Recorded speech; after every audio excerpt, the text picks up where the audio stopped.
Paul Atreides, the son of a high nobleman, leaves his native planet Caladan for planet Arrakis, locally known as Dune, with his family.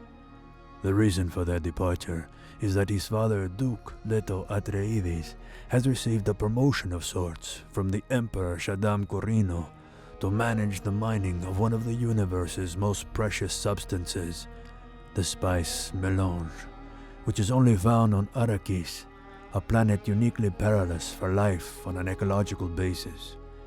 This decision by Emperor Shaddam Corrino removes the nemesis family to the Atreides, the Harkonnens, after enriching themselves for 80 years in that position. The promotion, however, is a poison pill, as the Emperor and the Harkonnens, led by Baron Vladimir Harkonnen, collude to remove the Atreides not just from power, but existence itself, and seize the profits from the spice trade and power vacuum from a noble house's destruction for themselves when the Atreides are gone. It should be known that Atreides are close relatives to the ruling House Corrino, and of the many powerful noble families that serve as a collective balance of power against the Emperor, the Atreides, and first among many. Welcome to Decode Dune, an exegesis of the Dune universe. Okay, here we are. You made it back. We made it back. Episode 2 of the Decode podcast. Obviously, Decode Dune, an exegesis of the Dune world, universe, etc. I'm Mike Goulis. I'm here with Jeff Hackert, and we are excited as hell to dive into Dune Book 1, which in our version, the Penguin version, is pages 1 through 253. How are you doing today, Jeff? I'm doing good. I'm excited. Yeah, this is it. So when people come back and listen to this, if they discover the podcast somewhere further along the way and then go back and listen to this, they'll be like, well, I mean, hopefully they'll be like, they've grown. They didn't quite have it back then. It would be terrible if they're like, their first episode was amazing. And then they slowly deteriorated. Right. I guess, like we said in the intro, we're doing book 1 of Dune, which was published in 1965 by Frank Herbert. We had that excellent synopsis read by our wonderful dramatic voice actor. I guess anytime we start a new book within Dune or a new series, we'll do a synopsis. So Jeff, if there's anything you're thinking. I think just a quick reminder that the first book is actually 3 books. This happens quite a bit in these large worlds. So taken together, it's like 800 and something pages, but we're focused on the books inside the book, starting with Dune. Yeah, book 1, Dune. Book 2, Muad'Dib, or Muad'Dib, depending on how you want to pronounce it. Book 3, The Prophet. Those are all within the book Dune. As we mentioned in the intro, we're going to be going Dune, Dune Messiah, Children of Dune, and then we'll see about pivoting towards Foundation or continuing on with the Dune universe. Those are the books within Dune, and this is the only one that has multiple books within it. Book 1 of book 1. And I couldn't be more excited about the first sentence on the first page of the first book, because it's not only is it pertinent to what we're doing, but I think it sets the tone for the next 1,000-ish 2,000-ish pages. So I'm going to read it if are you okay with that? Yeah, absolutely. Yeah. A beginning is the time for taking the most delicate care that the balances are correct. So this is probably true for us in terms of how we approach this content with the folks that are listening. Yeah. It is definitely true in this world that we're about to step into.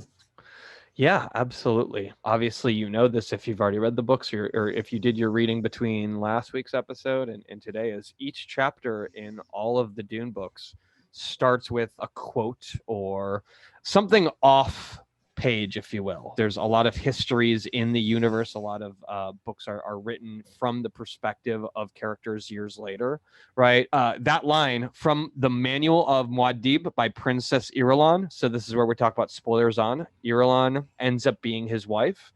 And ostensibly, although you certainly don't know it from this intro sentence you read, Jeff, is at some point, she took all of her husband's sayings and turned them into a book. Many books. Right. Many books. Yeah. Yeah. As a matter of fact, it's a great point, Mike, because right here, not only does she talk about the beginning, but she talks about placing Muad'Dib in his time and in his place, which is important for us because this is a huge sprawling universe. It doesn't just sprawl in terms of planets and universes, but in terms of time. Mm-hmm.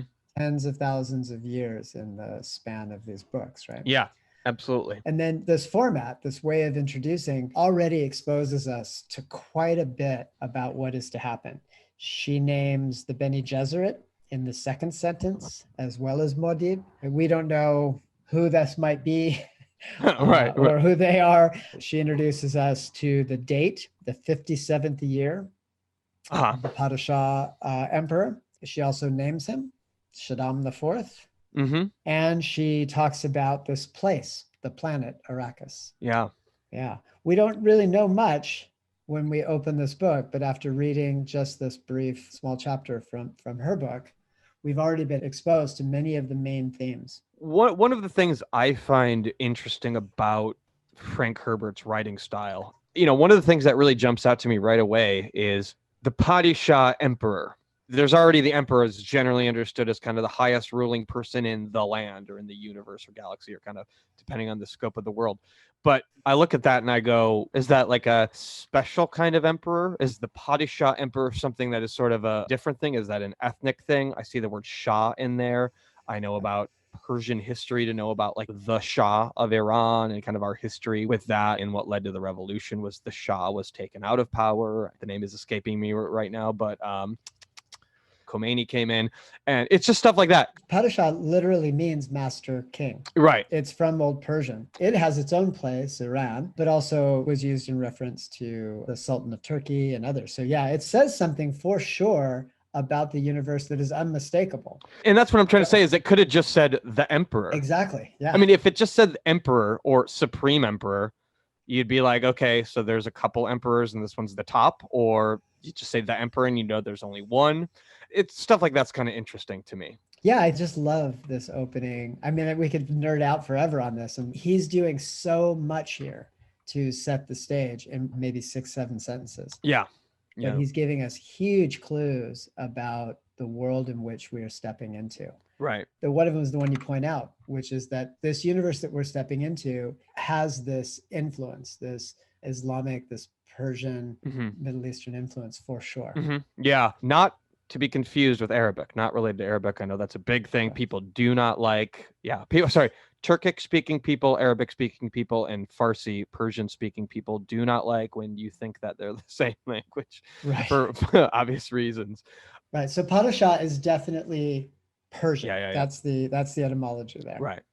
So, and here's another thing you see right off the bat, apparently you can live on one planet, but be from another planet. So what does that imply? Interplanetary travel. So you pick up this book right off the bat. What's this book about? This, that, or the other that they've heard kind of through the trailer of the movie that's about to be released, which some of those moments are right here in this first book of Dune. So yeah, and in fact, that's where we start off. We start off right here on a planet called Caladan, and they're at his birthplace, which is a castle. We're made aware very quickly that it's like the beginning of the movie Home Alone, right? Yeah. There's a lot happening, sort of happening in fast motion. You see all the frenzy of activity. In chapter 1, we find out a lot, right? Yeah. We find out that they are set for this departure, and a woman shows up. We see that she's referred to as Your Reverence. Within page 4, we get a lot of information. We get the idea that the Atreides live in a castle. They're obviously pretty well-to-do. I'm going to have some comments about castles later. But we see some things that are immediately jumping out here. We have a Your Reverence visiting us. We have they're called the Atreides. The family who lives in the castle is called the Atreides. There is a test that is to be done with something called a Gamja Bar. Paul is a young man who's laying in bed hearing all of this. His mother, Jessica, is talking to this Your Reverence. Apparently, the Gamja Bar has some relation to Kwisatz Haderach. The family is preparing to move to a planet called Arrakis, and that it is also called Dune, and that is a desertous planet. So there's just a lot right there on page 4 alone. there's even more. Oh, yeah, right. Because the term Kwisatz Haderach is related to a Jewish Kabbalistic term, Kefazatz Haderach. It literally means contracting the path. To put this into context, Frank Herbert, a Zen Buddhist, we're already being exposed to these religious ideas. So we don't yet know what this term means, but it helps to locate us again in this place.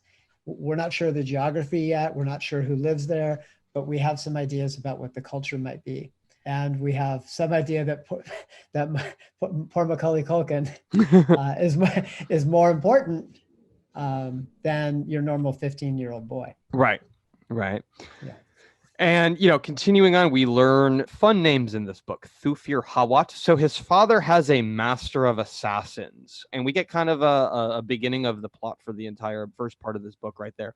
Their mortal enemies, the Harkonnens, had been on Arrakis 80 years, holding the planet in quasi-fief under a Chom company contract to mine the geriatric spice melange.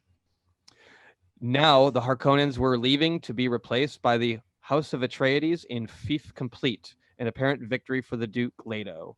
Yet Hawat had said this appearance contained the deadliest peril, for the Duke Leto was popular among the great houses of the Landsraad. We have a master of assassins. We have their mortal enemies, it's right there in the quote. We have the Harkonnens, you know, game, set, match. We have the nemesis of the main character's family. Yes. There's something called a Chom company. And obviously they're engaged in a mining contract, and the Harkonnens have to leave, and the Atreides have sort of won this new contract, and this is obviously a great opportunity for Leto. We know enough about the world, you know, great houses of the Landsraad. So this is I think you're right. Also, you know, just to harken back to the opening paragraph from Princess Irulan, what is being set in front of us is a platter of conflicts. Yeah. There's expectations setting both high and low between Lady Jessica and your reverence figure. There's this idea, is this young child a normal child, or is it something more, this Kwisatz Haderach? There is an enemy who is low. There is an us, that's the Harkonnen. There is the Atreides, us, we are high. There's a lot going on here. And again, more context into this world. A fief, if we do our little memory of medieval European history, so hopefully I got this right, a fief was like a plot of land that peasant farmers were allowed to work at the pleasure of the local lord, and they owed a commission on it. It was never theirs. They were essentially working it at the pleasure of the person who actually owned it. Mike, on that note, I was watching the Tudor Farm. And it just stuck in my head. They want to build a new pigsty. It's like a house. So they have to lay down mortar. They have to build a building. So they had to get permission, because this is a fief. There is a feudal lord who owns the big feudal manor. So to do these kinds of building projects, they not only did they have to get permission, but the lord then comes to set a stone in this pigsty. And they have a little ceremony. And what is being reinforced is none of this is yours. Yeah. You are permitted to do the work, and you are permitted to reap a small benefit, but the vast majority of what's happening here reverts back to me. Right. Right. So the House of Atreides, led by the Duke Leto, if I'm not mistaken, in at least English history, the Duke was sort of the second born son who was not in line for the crown. So what we have here is someone else is in line for the replacement of the Padishah Emperor Shaddam IV. So obviously he probably in standard feudal type European society or you know, any Eurasian society.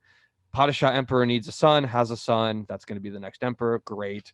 The Duke Leto is obviously related to the emperor. Thus, you wouldn't be the Duke if you weren't related to the royal family. Just that's not how that would work. That's right. So, and now they've won this planet, and they've won this contract, and the great houses of the Landsraad, great houses, noble families, right? So there's going to be other powerful houses in this universe that are going to be competing for some of these resources. That's right. And worth mentioning, one of the fun things about this book is very few of these other great houses are ever mentioned by names. We get the impression that there are major houses and minor houses. I think now's a good time to throw in there. If you've read this, you've probably read A Song of Ice and Fire. You know, you obviously know the Starks and the Lannisters and the Tyrells are major houses. And then there's sort of the more minor houses like the Mormonts and things like that. So same landscape, except in space. So I can see how we are not going to get to 253 very quickly. Well, I think the action starts to pick up pretty quickly, but just to back to your points about Herbert's writing style, he is really doing exactly the job that Princess Irulan claims is necessary. He is placing Paul Atreides in his place and in his time. And now he's starting to really color in the surroundings. So this idea of balance really hangs heavy on this chapter as all of the conflicts are set before us. And I think right where you left off is right at the part where the subject of Paul's dreams comes up. Without giving too much away, we're now moving from looking at the present moment and a little bit behind. So looking far into the future. So he's keeping us intentionally, I think, off balance in these early pages. The action's going to pick up pretty quickly. Yeah. In just about a second. Yeah. I've now read this book like 3 times since April, but one of the first things I thought is, man, it's like you're shot out of a rocket with how quickly the action picks up once there's this setting. We know that Paul's going to undergo a test involving a Gamja Bar. His mother is nervous about it. It's going to be conducted by your reverence or your reverend mother. That is a Reverend Mother Helen Mohiam, which in a practice recording of it, Jeff made the comment it probably was pronounced Mohiam instead of Mohiam, which was my idea. Why do you think that is, Jeff? There's a lot going on here, but we have Persian language. We have some sort of Gallic German language. The Landsrad is introduced. Now we're being introduced, I think, to some of the Abrahamic pieces here. But what I would say is that there's a lot of players, all of them representing different aspects of our current religious landscape that have been combined by Herbert in very interesting ways. So the fact that we would be introduced very early into sort of an archaic version term, that this language is very colored by Middle Eastern language and objects, and also see things from the Kabbalah. Yeah. Is not surprising. And silly me, we should have maybe said this already. Let's be real. This story takes place in a world that Earth was a place, where we sit here in 2020. This book takes place about 10,000 years in the future. That's right. There's some really interesting history of how space travel occurred, how space travel is conducted. So we're 10,000 years in the future. We can throw that spoiler out there. The Atreides, that line, actually, their family was related to the Atreus from the Odyssey, the ancient Greece. Mycenaean Greece. You have the history of the world we're in right now. Imagine all of the continued evolution of the world we're in right now, the mixing of peoples, of religions, and how 10,000 years from now, think of the way Blade Runner was depicted only 30 years in the future from, 1981 when it took place, and everyone spoke sort of Asiatic-ish language, and all the neon signs were in characters and that kind of thing, and the genetic mixing of a lot of the people. It's like that, except times 10,000 years. So, yeah, and the project here is related very much to the early conceptions of the enterprise of the Abrahamic God, which is controlling who gets to have babies with who and when. Yeah, which is probably a lot of a lot of spoiler there, but is a huge theme.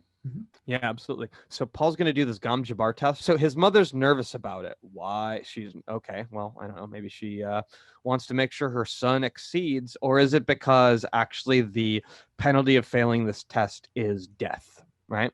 I think it's probably the latter.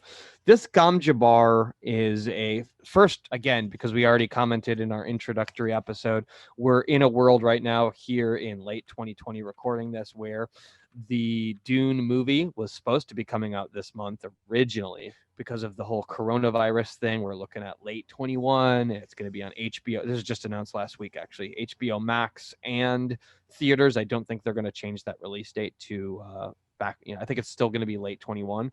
But where I'm going with this is we assume that people hearing this podcast have probably saw the trailer that's already been put out for the Dune movie. So the Gamja Bar is a big moment in there, is in that trailer. It's what's in the box. The Gamja Bar is a test of humanity. And the concept here is that a needle, like a hypodermic needle with poison in it, is held up to their neck. Meanwhile, their hand is put into like a black box with just enough of an opening to put your hand in there.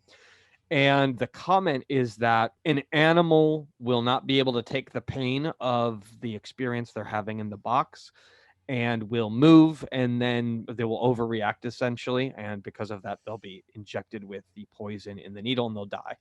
A human would be able to logic their way out of that pain and ultimately not succumb to it, and thus be able to not end up being injected with the poison.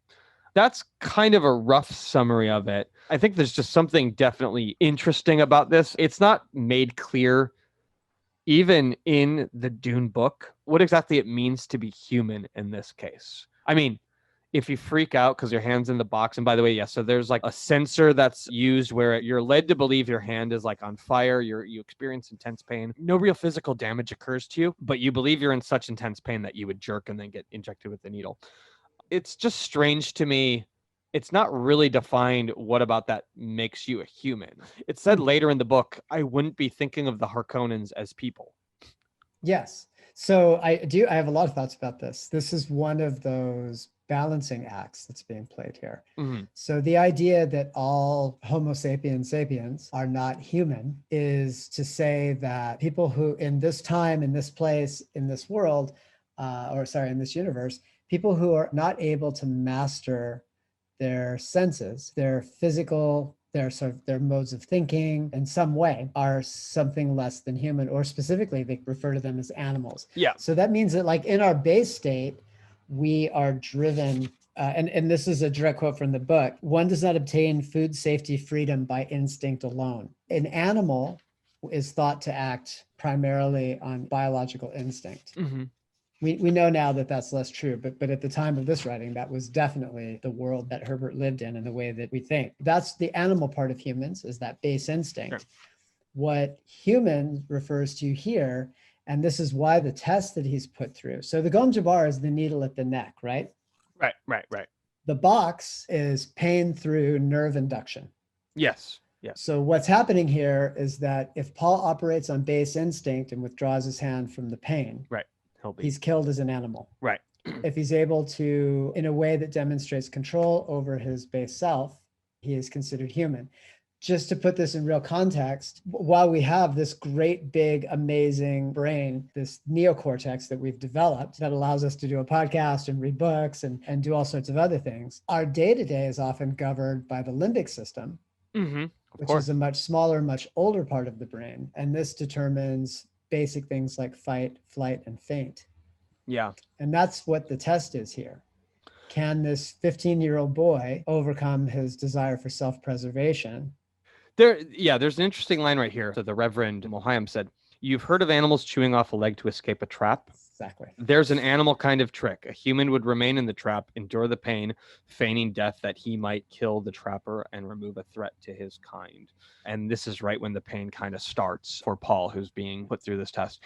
The thing that's interesting to me is she kind of told him what he needed to be able to do to pass the test, instead of being like, here's the deal. Is it possible you could remove your hand and also like move your neck away fast enough that I couldn't get you? And then you'd be like simultaneously minimized harm in the trap and not dead. And actually, maybe that's me reading this book and going, oh no. So she's so confident in the fact that this particular trap does its job, that it identifies non-humans very easily.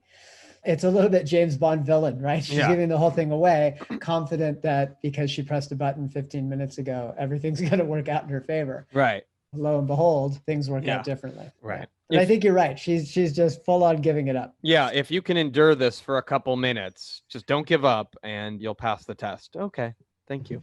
I'll try to do that. But the pain is actually really intense. It feels like it's burning. He does score the highest on this test ever, which is to say that he was able to endure pain on sort of, the box has like a scale of how intense it's running.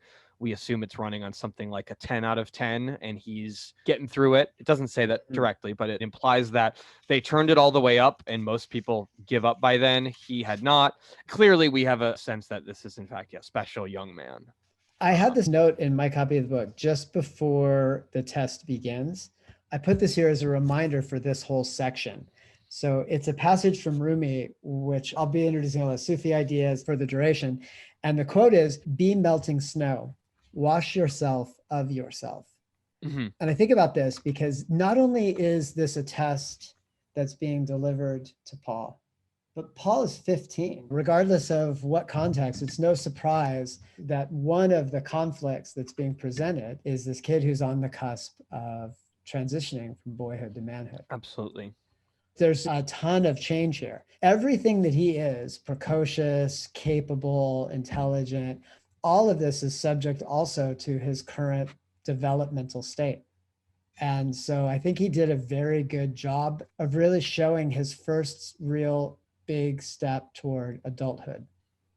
Herbert did, right? Mm-hmm. We meet a kid who pretends he's sleeping. That's the precocious teenager, right? Mm-hmm. But the person that emerges from the Bene Gesserit's Gamja Bar is something that looks a fair bit more like a man, an adult. Mm-hmm. Mm-hmm. Does that make sense? Yeah, it absolutely does. Speaking of the 15, also sure sounds like a rite of passage. That's very common in traditional societies. There's critiques that we've lost some of that in our culture. You have to go through sort of a painful rite of passage to be considered a man or a woman. Continuing on, we learn this before the Gamja Bar test in the book, but Jessica was not supposed to have this Paul Atreides. She was supposed to have a girl. It was very much important that she has a girl, and instead she has a boy, which obviously is Paul. A comment that is made after the Gamja Bar test is complete, we also get the sense that even though they live in a castle and Duke Leto and he's won this contract, which has some peril to it, there's obviously a hierarchy to the Bene Gesserit, and Jessica is not at the top of it. In fact, Helen Mohaim actually says, "Your mother sat at my feet once." There are other... Oh yeah, she was a serving wench. That's right. Yeah, there are indications that Jessica is maybe even not near the top of the organization. We find a lot out about the Bene Gesserit as this continues. We find out she's actually technically the concubine of the Duke. They're not married. Leto Atreides will not marry her because he wants to keep his bachelor status, because that means all of the other major houses will have the hope that they could secure more of an alliance with him by marrying off their daughter. That's further on. So I guess this is, we're doing it all here in this episode.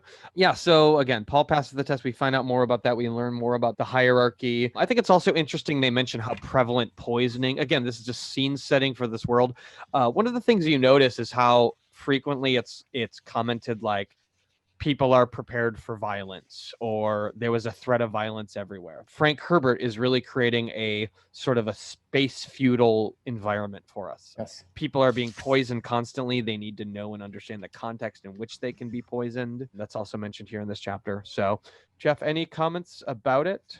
Yeah, not only did you point out, we learned a little bit more about this idea of the Bene Gesserit and its schools. And the term Bene Gesserit is a conscious choice on Herbert's part to create the kind of perspective that the Jesuits, that these are people on a world building mission and an educational mission. And that, of course, turns out to be completely true.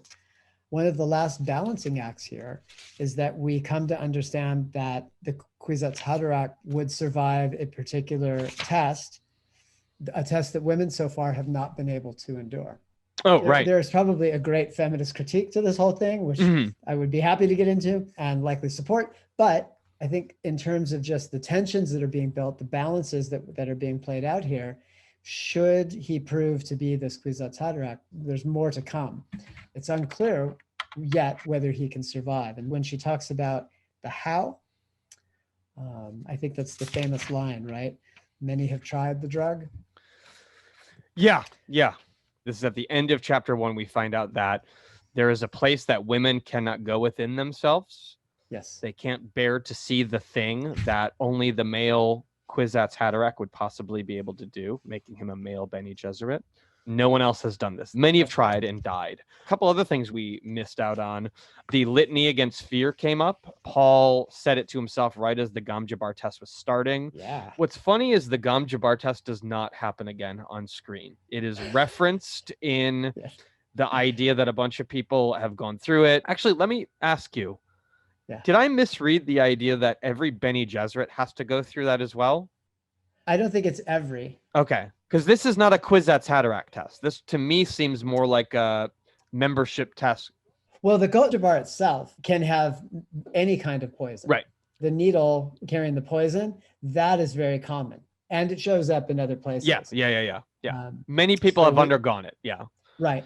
The pain by nerve induction test and also the truth sayer drug test is probably done for people who are like Reverend Mothers. Right. These are for higher status beings. Yeah. The Kwisatz Haderach test, well, we know that it's been applied to others and that they have failed, but they did not die. So there wasn't a Gamja Bar attached to it. There was just a question. Right. Are you the Kwisatz Haderach or aren't you? Right. The other thing we glossed over is we missed the other Abrahamic faith that is represented here. Two important things, the Butlerian Jihad and the Orange Catholic Bible. But just on the religious aspect, we now see nods to the Jewish Kabbalah, to Islam, to Zen Buddhism, and now we see Christianity enter.